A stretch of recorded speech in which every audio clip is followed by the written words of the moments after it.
सभी student last में हम लोगों ने कई फॉर्मूले और ले लिए थे और कहा था कि कांस्टेंट एक्सेलरेशन है और स्ट्रेट लाइन मोशन है, तो तीन फॉर्मूले बात हो गए हैं। याद होगा सब लोग को v equal to u plus a t पहला फॉर्मूला बेटा, दूसरा s equal to u t plus half a t square और तीसरा है v square equal to u square plus 2as।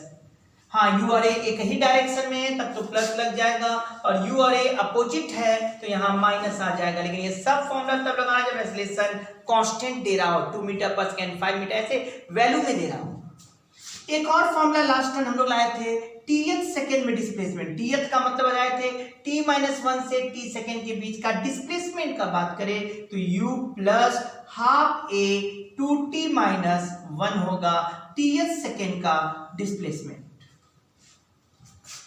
यह टीएथ सेकेंड का डिस्प्लेसमेंट हुआ u plus half a 2t-1, ये डिस्प्लेसमेंट इन टीएथ सेकेंड। तो हमारे पास चार फॉर्मूले आ गए, एक v बराबर u प्लस ए टी, दूसरा s बराबर u t plus half a t square, तीसरा v square equal to u square plus 2as। टीएथ सेकेंड में बात करें तो u plus half a 2t-1, ये टीएथ सेकेंड का डिस्प्लेसमेंट है। क्या पहले कितना हमारे स्टूडेंटों को समझ में आ गया अच्छे से? तो चलिए हम लोग खेल को और बढ़ाते हैं। हाँ, यहाँ ध्यान देना, u और a अपोजिट हो गया तो यहाँ माइनस लग जाएगा। अब चलिए इसी पर हम लोग कुछ और क्वेश्चंस पर प्रैक्टिस शुरू किया जाए। लिखिएगा सब लोग जल्दी से क्वेश्चन लिखिएगा। ए particle start from rest, a particle start from rest with constant acceleration.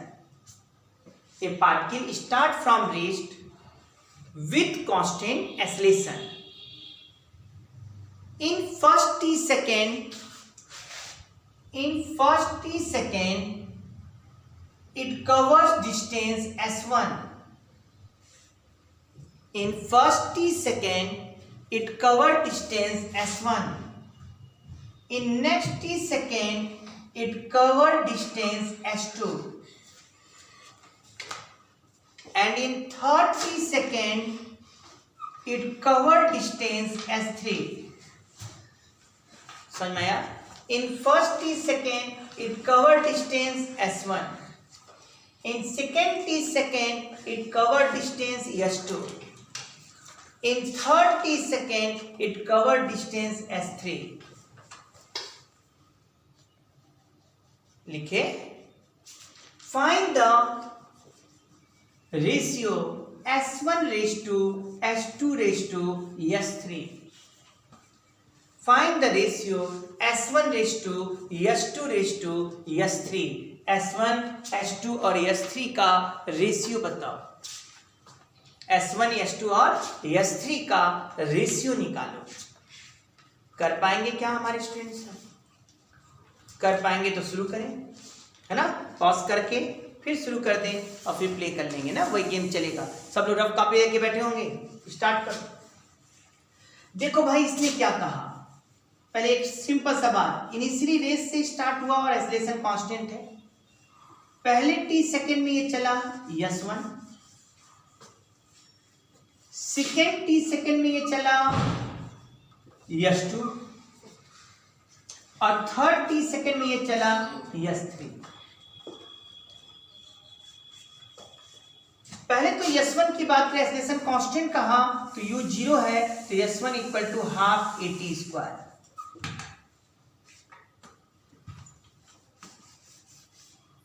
अब दो तरीका है, यदि आप u 0 से नापते हो तो यहां से डिस्प्लेसमेंट नापोगे, u 0 लोगे तो डिस्प्लेसमेंट यहां से, जहां से इनिशियल वेलोसिटी लेते हैं वहीं से डिस्प्लेसमेंट, या कोई जहां से डिस्प्लेसमेंट नापना होता है वहां का वेलोसिटी इनिशियल वेलोसिटी होगा। तो जो बच्चा यहां से शुरू करना चाहेगा तो यहां पर u क्या कहेगा, 0, सुनाई दे रहा होगा, यहाँ पे u क्या कहेगा, 0। यहाँ का u 0 लेगा तो उसको डिस्प्लेसमेंट यहां से यहां तक के लिए 2t समय लेना होगा और ये डिस्टेंस s1 प्लस s2 करना होगा। मतलब दो तरीके से, जो यहां से मेजर करेगा तो कहेगा यहां से यहां तक का पूरा समय कितना हो गया, 2t, तो लिखेगा s1 plus s2 equal to u 0 हो गया हाफ a 2t का होल स्क्वायर। यहाँ S2 का वैल्यू यदि हम लिखें तो बड़े अच्छे से कर सकते हो। यहाँ दिख रहा होगा 480 स्क्वायर हो जाएगा बाई 2, और यहाँ S1 का वैल्यू हाफ 80 स्क्वायर है, तो S2 बराबर क्या हो जाएगा 480 square by 2 minus half 80 square. ध्यान से देखो तो 2 बाई एलसीएम हो जाएगा, 4 में से 1 गया तो 3, मतलब ये आ जाएगा 3 बाई 2 80 स्क्वायर। एक तो ऐसे सोच सकते थे और एक ऐसे सोच सकते थे, यहां से यहां तक का डिस्प्लेसमेंट चाहिए तो सर यहां का वेलोसिटी लीजिए,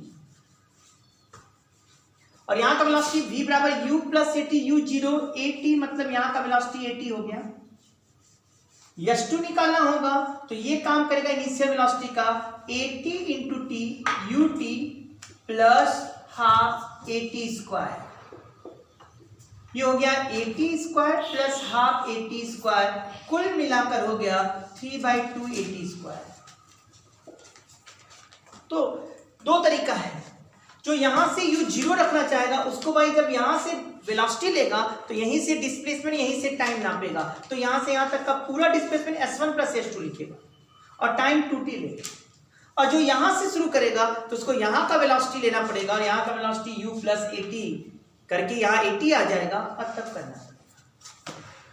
सेम इसी तरह से यदि आप S3 निकालना चाहते हैं, S3 S2 आ गए तो यहां का वेलोसिटी मिल जाए तभी निकाल लेंगे हम। अच्छा, यहां का वेलोसिटी कैसे आ जाएगा, पूरा यहां से यहां तक समय 2t है, तो v बराबर u प्लस 80, v बराबर u0 a समय 2t हो गया, तो हमें यहां का वेलोसिटी 280 दिखाई दे रहा है। तो S3 बराबर क्या लिखाएंगे हमारे स्टूडेंट, क्या लिखेंगे S3 इक्वल टू ut मतलब 280, आ रहा है ना बेटा, 280 into T plus half 80 square. हाँ भाई, ये 280 स्क्वायर 224, ये आ गया 5 बाई 280 स्क्वायर। इसमें कोई शक नहीं, S3 इक्वल टू कितना आ गया बेटा 5 बाई 2 80 स्क्वायर। आया समझ? अब आप कह सकते हो S1 raise to S2 raise to S3 कीजिए, तीनों का रेशियो, तो हाफ 80 स्क्वायर सब जगह हट जाएगा, या जाएगा 1 रेज टू 3 रेज टू 5। इसका मतलब यदि एक्सेलरेशन कांस्टेंट हो और रेस से बॉडी चल रहा हो तो इक्वल टाइम इंटरवल में जो डिस्टेंस का रेशियो है वो ऑड नंबर का रेशियो है।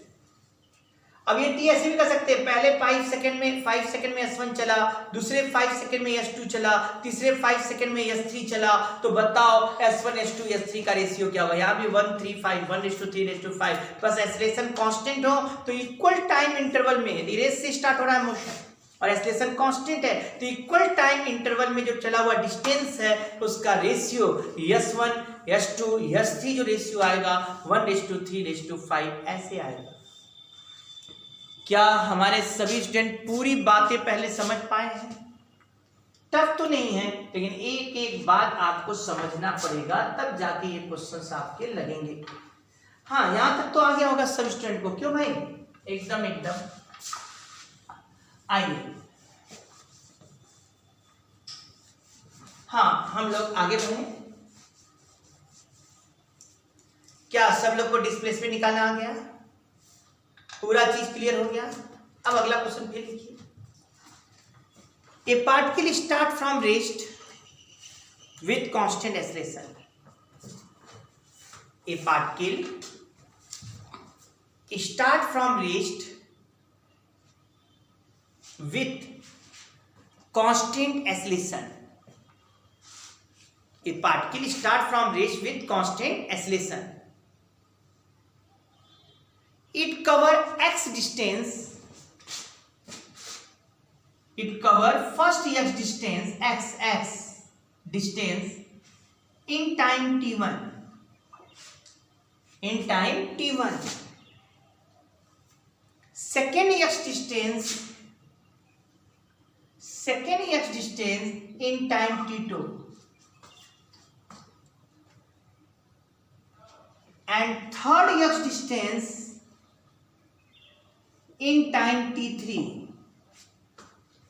A particle start from rest, it cover first x distance in time t1, second x distance in time t2, third x distance in time t3. लिखे चलो find t1 raise to t2 raise to t3. Find t1 raise to t2 raise to t3. t1 t2 और t3 का ratio निकालो. Formula देखो वही 3 है. सब लोग अपने कॉपी करेंगे, प्ले वही पॉज करेंगे, पॉज के बाद लगाकर फिर प्ले करेंगे. है 3 ही फॉर्मूला. आइए शुरू करते हैं. मेरे पास केवल 3 फॉर्मूले, लेकिन 3 फॉर्मूले में कितने तरह तरह से लगाने हैं वो ध्यान देने हैं. हमें अप्लाई करने पर जोर करना है ना, यही सीखना है फिजिक्स में बेटा.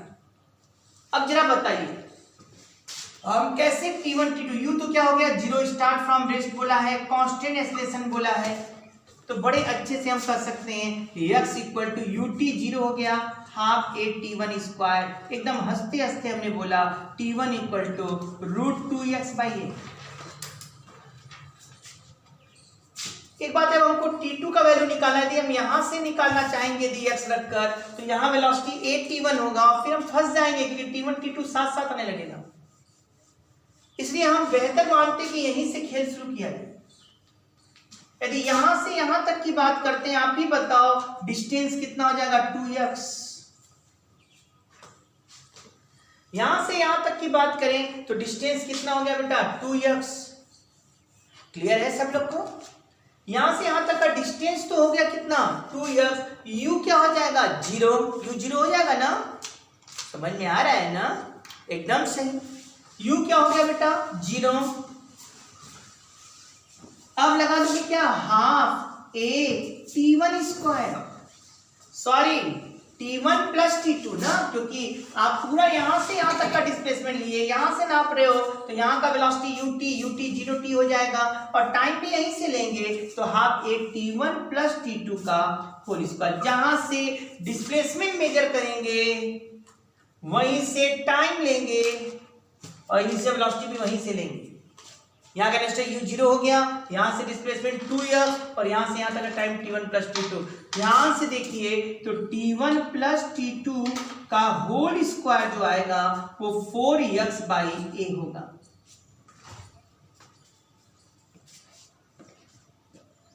स्क्वायर हटाओगे बेटा तो ये √4x/a आ गया. अब तुमसे कोई कहे t2 निकालो, तो t2 इक्वल टू हो जाएगा √4x/a minus t1. √4x/a minus t1. Minus t1 का मतलब √2x/a. इसी तरह देखो t1 आ गया, t2 आ गया. अब बात करो यहां से यहां तक के लिए, तो अब डिस्टेंस पूरा कितना हो गया बेटा, 3x. पूरा वहां से नाप रहे हैं. u 0 हो गया, ut 0, हाफ हो गया, a हो गया. टाइम पूरा लेना पड़ेगा, t1 plus t2 plus t3 का होल स्क्वायर. समझदार लोग समझ रहे होंगे, t1 plus t2 plus t3 equal to √6x/a. t1 plus t2 क्या है, √4x/a. तो t3 का वैल्यू यदि लिखा जाए तो √6x/a minus √4x/a. t1 raise to t2 raise to t3 कहा जाए तो t1 raise to t2 raise to t3 बड़े आराम से √2x/a कॉमन निकल आएगा. लिखने को तो पूरा लिखना चाहिए, √2x/a रेज टू बोलो कितना बेटा, √4x/a माइनस √2x. समझ में आया, सब लिख लो ना, पूरा लिख लो बेटा. ये t1, ये t2, ये t3. ध्यान से देखो तो √2x/a यहां भी, यहां से भी √2x/a कॉमन निकाल सकते हो, निकालो ना. √2x/a कॉमन ब्रैकेट में आएगा, √2x/a निकल गया तो ब्रैकेट में आएगा √2 - 1. यहां से √2x/a कॉमन निकालो तो ब्रैकेट में √3 - √2. चेक कर लो आप. तो और जब रेशियो निकालोगे T1 raise to T2 raise to T3 तो कौन वाला टर्म कट जाएगा, √2s बाई ये सब जगह कट जाएगा और ये आ जाएगा 1 raise to √2 minus 1 raise to √3 minus √2 हो गया। तो इस तरह पहले वाले में T1 raise to T2 raise to T3 हमने दिया था। पहले वाले में क्या निकाला था बेटा, पहले में टाइम इक्वल था S1 raise to S2 raise to S3 किया था और दूसरे वाले में क्या हुआ, डिस्टेंस इक्वल है और T1 raise to T2 raise to T3 हो गया। ठीक, अब नेक्स्ट वीडियो।